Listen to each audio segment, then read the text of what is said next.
It all started in 2013 when China launched its first pilot free trade zone in the Pudong area in Shanghai.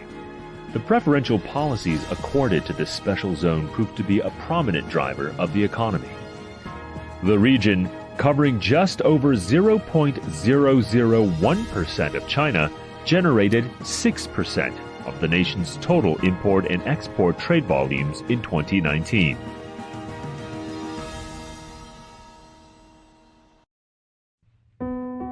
China is building more free trade zones like this to accelerate opening up and integrating its economy with the world. We'll build a higher-level open economic system, further improve the open platforms, including the pilot free trade zones, free trade ports, and other important carriers of China's opening up measures. After Shanghai, another 3 coastal provinces followed suit in 2015. The free trade zones soon expanded full steam inland in 2017. One of the latest to have opened up free trade zones is Zhejiang province. The pilot area's focus is trading bulk commodities such as petroleum and oil products. The region has also seen its cross-border e-commerce platform sprout and thrive over the past years. With government support, Zhejiang is also aiming for a bigger role in growing the digital economy. Hangzhou is the first Chinese city to pilot cross-border e-commerce. Local authorities have extended to us policies and talent training that will be feasible for our enterprise. That's exactly the reason why we settled here. Building a digital free trade zone is the future trend. We want to put digital trade as the core and use digital industry as an engine. They are supported by digital finance, logistics, and governance. We're aiming to establish a complete digital economy industry chain.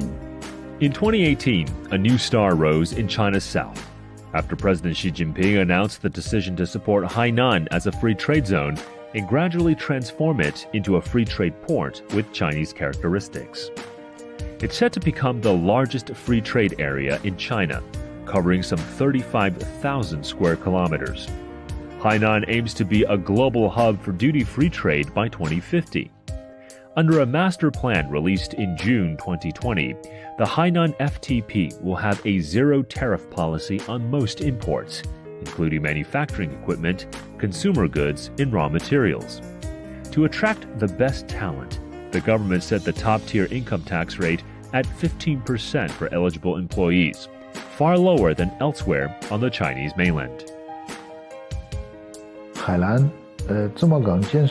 Since the construction of Hainan Free Trade Port, it's not only facilitated people-to-people exchanges.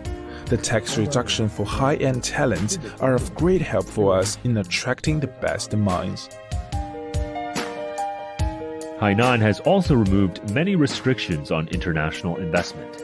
For example, it allows enterprises listed overseas to handle foreign exchange registration directly with banks. This, along with moves to reduce barriers on financial markets and improve market access. We believe many enterprises are eyeing for the future development of Hainan Free Trade Port. The market will be improved with more convenience and better openness to international companies. They'd love to develop themselves together with Hainan during the process. Over 110,000 talents arrived in Hainan to work from June till the end of 2020. And offshore duty-free shops here have seen a wild shopping frenzy. Its total volume of sales topped $625 million in January, increasing by nearly half compared to the same period last year. Following the footsteps of Hainan, another 9 provinces are opening up free trade zones, bringing the country's total to 21, including both coastal and inland.